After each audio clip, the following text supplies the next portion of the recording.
Monday night, a one-taker and a short one at that. A good day today, a productive day today. I had a customer who was supposed to bring a car in, a non-start issue. He was a no-show, which in ordinary times or ideal times when I'm looking for business would kind of frustrate and upset me. Not the case today. I don't have the time and I don't have the space, so I was really happy that he didn't reach out and want to bring me the car today. We finished up the Silverstone car, not mine, the other one. The other 2000, the 1199 2000. We did the oil change last week, found out the thermal/oil level and temp sensor was not working after we filled the crankcase with fresh oil. Finally, I received the new Hella part. We put that in today, bought a new catch can to drain the oil so everything's sterile, poured the oil back, added 1.5 quarts to make it right, and that car's done. So I gave him the full NPI. He's going to proceed with some, not all of the jobs. We're going to proceed with that in a few weeks. It takes forever to get parts right now. Even through BMW Escondido, the parts are just, last week I ordered something on Wednesday. They told me it was due Friday. Didn't show up Friday, didn't show up today, Monday. So I asked, hey, where is it? They're like, oh yeah, it's still in the East Coast and they're about 2.5 weeks behind schedule. So we'll have it in about 3 weeks.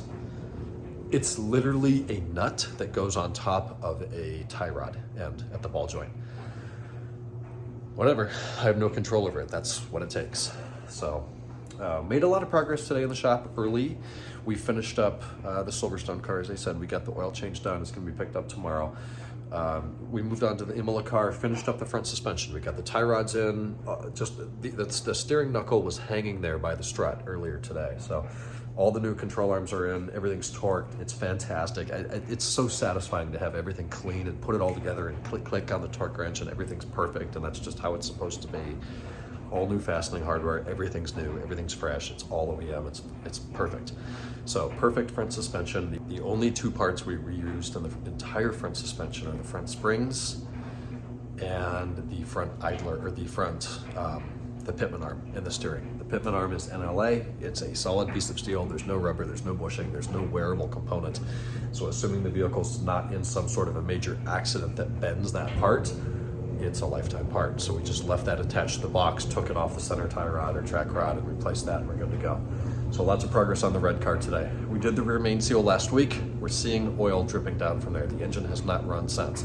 So today with customer clearance, we pulled the cabin boxes, the snorkels, the upper intake plenum, the air intake tubes, the velocity stacks, the lower intake plenum. Got to look inside the valley, confirm there is an oil leak, presumably coming from the oil and coolant heat exchanger. So we're going to need to pull that and change the O-rings on there. So this is a car that gets driven 50 miles in the last year and something like 500 miles in the last 2 years. It's done a lot of sitting. There is evidence of mice or rodents living in the valley, setting up shop in the valley. Not great. So we're gonna have to dig into that, see if we need to remove the throttle bodies, if we need to remove the electrical wiring harnesses that are in there. I don't know, I've never dug into the valley before, so we're gonna learn. Then the shittiest part of the day was at the end. We drove the 545 a little bit today, put some fuel injector in it. It was running as well as it has since I've had this car. We brought it back, turned it off, did the plenum work on the Imola Red M5, got back to the 545 to move it out of the way to finally go home after a long day of work. No start. The DME box is making a terrible noise. It's coming from the DME or the integrated supply module, I'm not sure which. Sounds like shit, won't start, disconnect it, reconnect it, no noise, then it starts, runs fine for 3 seconds, the noise comes back and it stalls. I have no communication with the car through OBD, it's not communicating in ISTA and IMPA. We're gonna leave everything disconnected overnight and see if it's a weird electrical glitch or if it just ate a DME. I don't know what happened. I did nothing weird with the car. There's no electrical modifications other than the retrofit, which I've done very, very, very well. So we'll see tomorrow. I'm exhausted, I'm going to bed. We had pizza for dinner and did more work tonight. I'm gonna sleep. Tomorrow's Tuesday. I'll try to film some of the shop. It's almost midnight. I'll talk to you tomorrow. Good night.